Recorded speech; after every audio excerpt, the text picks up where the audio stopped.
Let's talk submarines. I know this is a subject that you and I agree wildly about. The Collins-class subs, 3 of which are currently out of service anyway. Now, today it's been reported that a feasibility study and advice from the US government says the Collins-class subs can't be armed with the 200 Tomahawk cruise missiles the government has spent $1.3 billion on.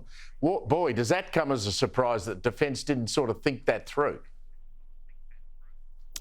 Well, Steve, I think those particular Tomahawks are destined for the air warfare destroyers, but the air warfare destroyers are the only modern warships we have in our entire fleet, and we only have 3 of them. And of course, 200 missiles is a very tiny number. In an actual war, that would take you through to about morning tea on day 2. And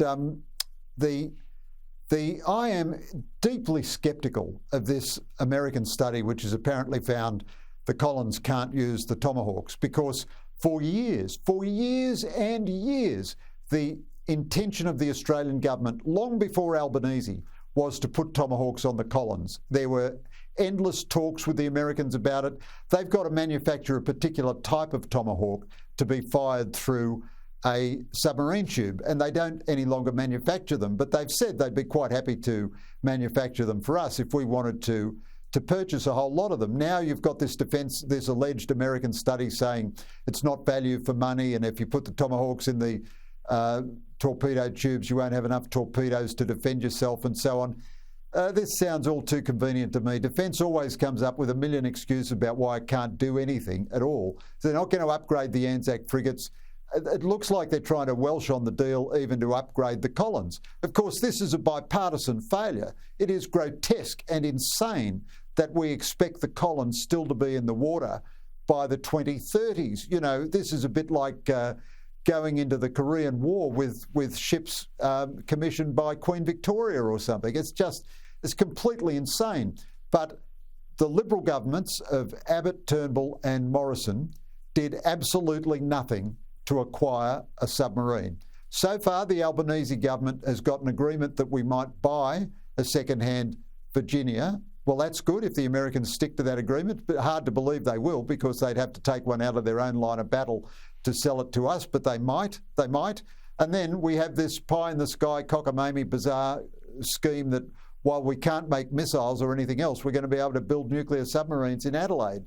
The whole bottom line of it all is we desperately need submarines. We ought to have them right now.